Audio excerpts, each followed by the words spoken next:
Hello, everyone, and welcome to Smile is in the Air, or your oral health and prevention podcast. I'm Celso da Costa, and today with me, I have our beautiful Faye Donald.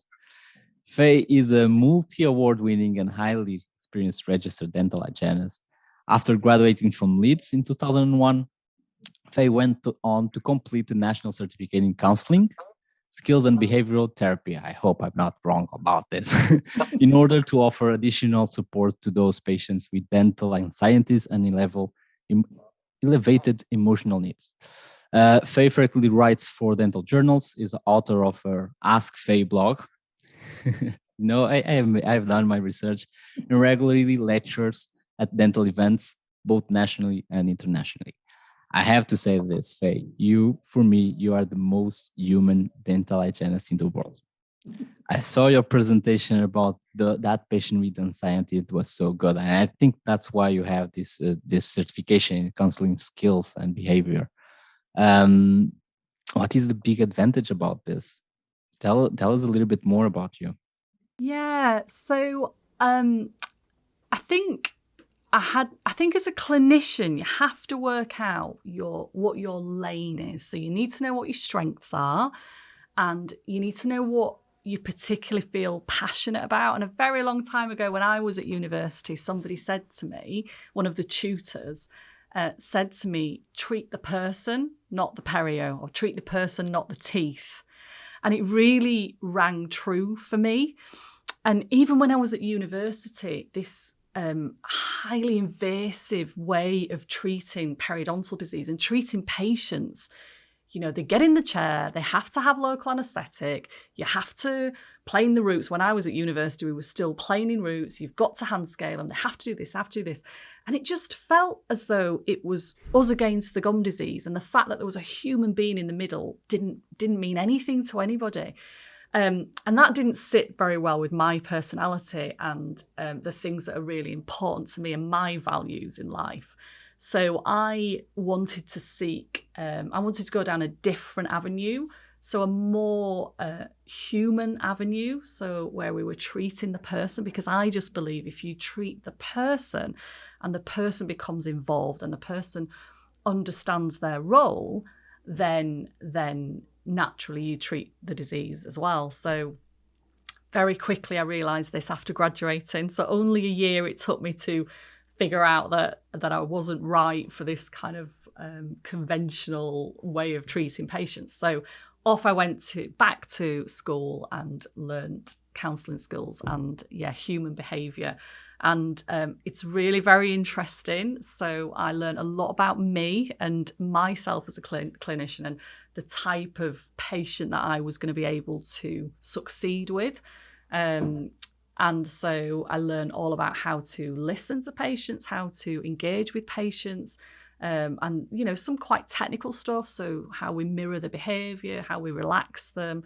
But really, the most important thing it taught me was how to listen to patients. If you listen to your patients, they will tell you what the problem is. They will tell you what you need to do for them to help them. And that's really kind of what led me to GBT as well, which lends itself really well to the patient journey, this involving this person in a way that is kind to them. It's kind to the teeth, and it's particularly kind to me, the clinician, as well, because my mental and physical health has to be really good as well if I'm going to successfully manage these patients. I wrote, and this is a true story. Last month when we were in the UK, the GBT summit, and you were presenting, I wrote on my phone, Faye, biggest advantage, she understands the person before seeing him as a patient. And really? You just told exactly the same thing, but with more words on it. But I love it. I love it. Yeah, I mean, that particular patient was a really profound case that stays in my mind, because that was a patient who was an adult male, and I remember his knees being curled up on the chair. He sort of curled his knees up and he cried, and he was ashamed and he was embarrassed, and he was in a really dark hole, and I could see somebody who was struggling with life. And because I was able to break down those layers and say, tell me exactly what's brought you to my chair, because I was interested in why he was in my chair and not in a doctor's chair or a psychotherapist's chair, or what's brought you to me, what is the problem? And actually what came from that was that he was ready to have a relationship and he didn't feel confident, and so he wasn't going out, and that was making him depressed. And I was like, hey, we can make this better. Me and you, we're a team. And, we had a hug, and he needed a hug more than anything. This guy needed a hug. And, we just built it from there. And he comes in now. He's my biggest fan, honestly. He really is my biggest fan. Well, everyone is your biggest fan. Come on, I'm one of the biggest fan. Like the way that you care about people, not only the patients, but the people around you. And that's why you are kind of a mentor for other dental hygienists, and that's why people like to listen to you, and they search for you for advice, right? And that's why you created this network, the Contemporary Hygienist, that you co-founded with Claire Louise, right? That is to bring this mentorship and to show that you care about it. Tell us a little bit more about it. Yeah, so Claire came to me because she needed some mentorship and support, and I worked with her, and it is so important to me that dental hygienists don't feel isolated. It can be such an isolating profession. And also, I think, with social media and so much exposure to these really successful clinicians, I think it's really easy to feel intimidated by that and feel like you can't speak out. You can't say, actually, I'm not sure that I know how to do that, and I probably should know, but I'm not sure that I do know how. And at university, they teach us these hard clinical skills. So they teach us how to remove detectable deposits. They teach us how to manage biofilms. But what they don't teach us are the soft skills, how to manage people.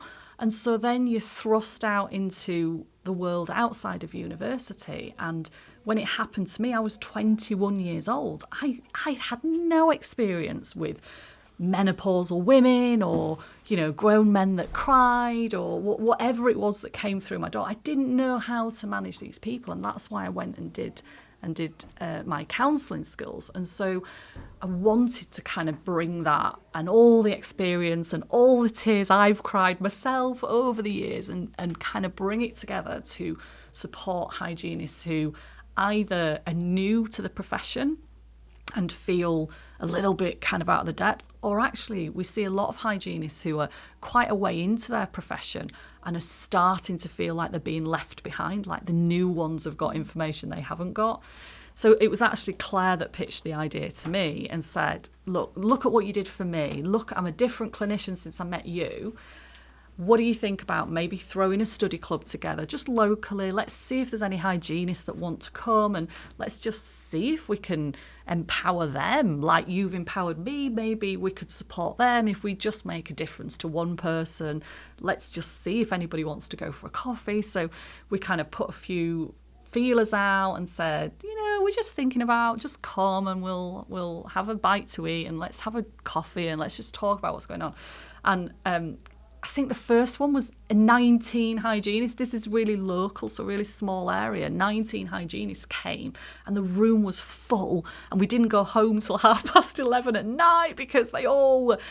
And I sat and I listened, and the issues that were coming through constantly was, how do I manage this patient? How do I manage this boss? I've got a problem with this person, or this person's making me feel like this. And actually, it was their soft skills that they're all struggling with. That was more than anything. So from that, the Contemporary Hygienist was born. We kind of said, well, what does all this mean? And there must be other people in the country that are struggling with this as well. So hang on a minute, if we're going big, let's go big and let's take it nationwide. So now Claire and I are running these study clubs all over the country. We kind of move the cities around a little bit, and hygienists come, and sometimes people come in and talk with us, but it's mostly about discussion. So more than anything, we didn't want it to be lecture based. We wanted it to be an open forum, face to face. You can come, you can talk to us, you can laugh, you can cry, you can share your experience, share your stories, and actually you're going to learn from each other. You just need me to kind of tell you where to be, and and sometimes you just need to hear somebody saying, yeah, I go through that too. That happened to me as well.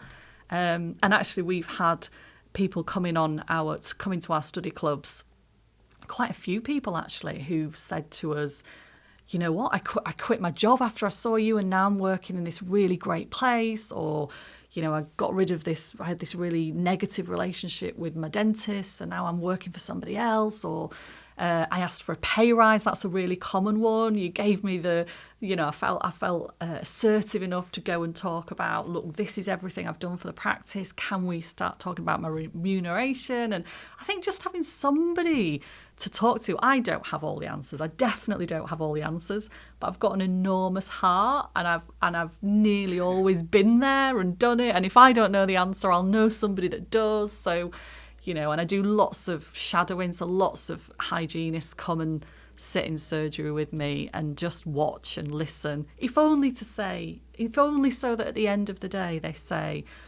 oh, actually, I'm doing everything right. I'm doing what Faye's doing, so I'm doing everything right. I feel better. And I think that was the big thing for me. If I could make one hygienist feel better about how they feel and just realise their potential, they've got so much potential.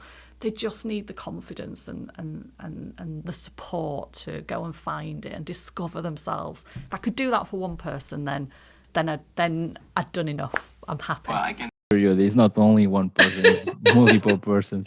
One thing that you said that is quite interesting, and the dental profession is quite lonely, and I fully agree with you, because even if we are surrounded of people, we have the dental staff around, but we see multiple patients during the day, but we are closed in our room sometimes, and we are afraid of getting out of this room.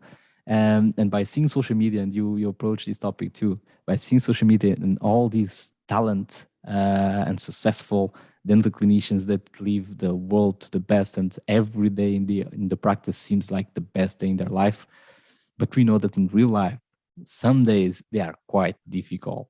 Mostly when you have the patients crying on the chair and you don't know what to do.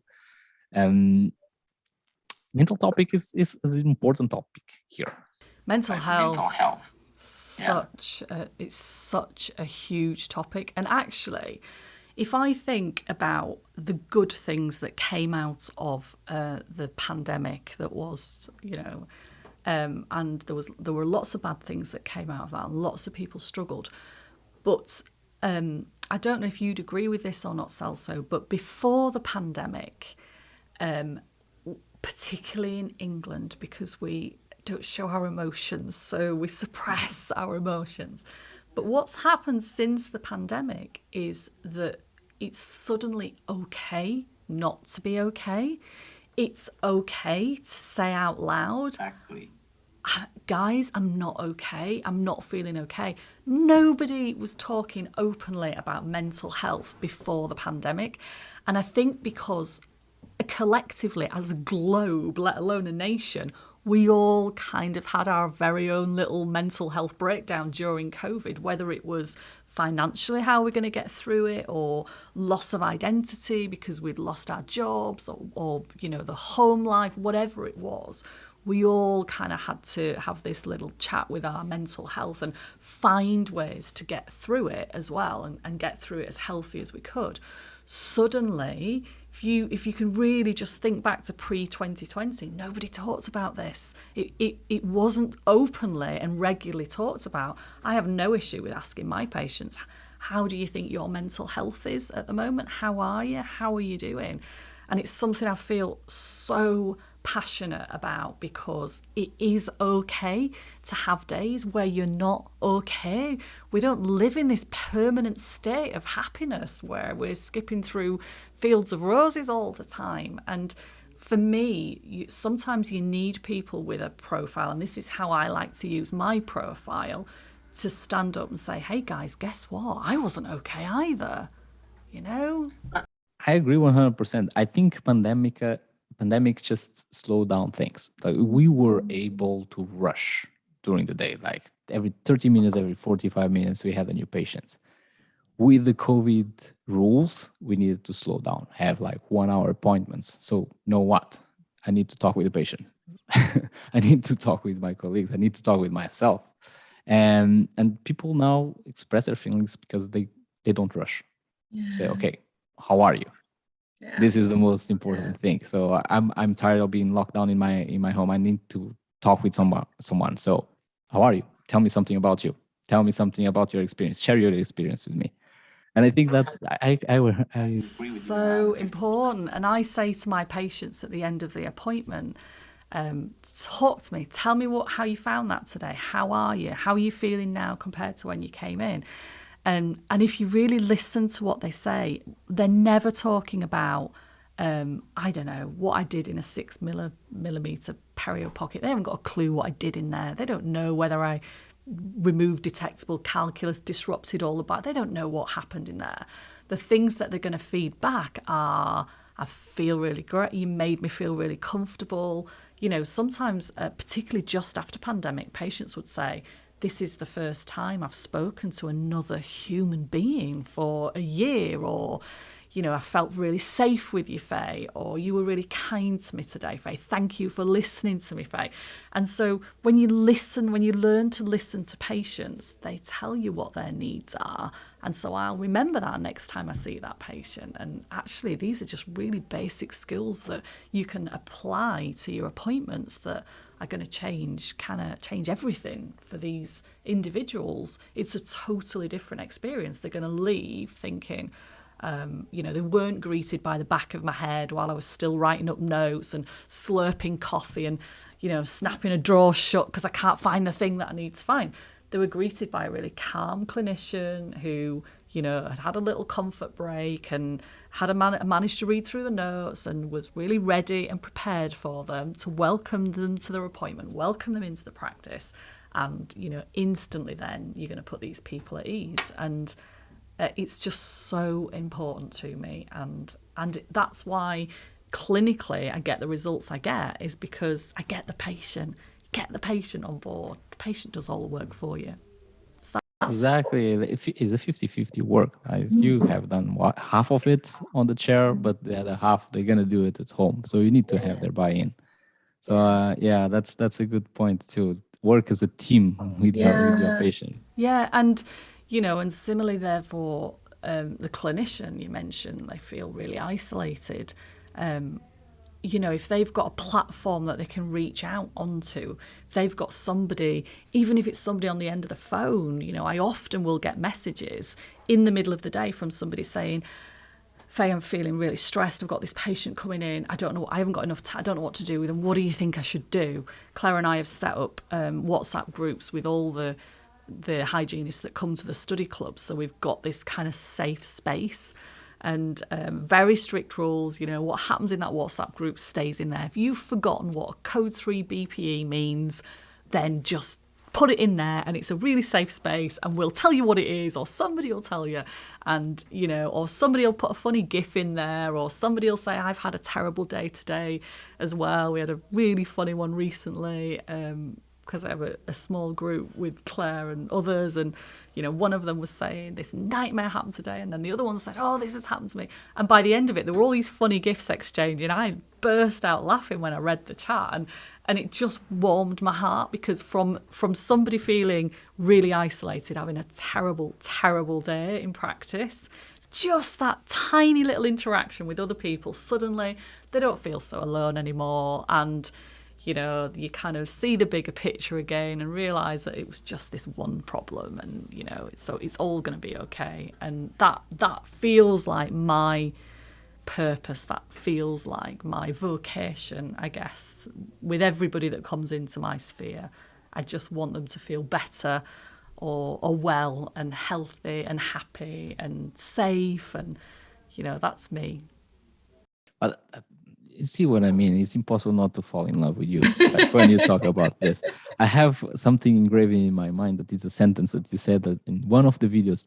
I think one video that we have done with Business Insider, and we were showing GBT, and at the end you said, "I love my job, I really do," but it's the expression that you have in your face when you say it, the smile that you are having now, like this smile here, is like what I aim for. Like I want to be like this. I want others to feel the same thing, and you too. So that's why you are creating this network. Absolutely. And you know what? I meant it as well. One of the things I struggled with the most when we went into lockdown was being a hygienist is my identity. That is what I do. Yes, I'm a mom and I'm a wife and I'm a friend, but I'm a hygienist before I'm anything.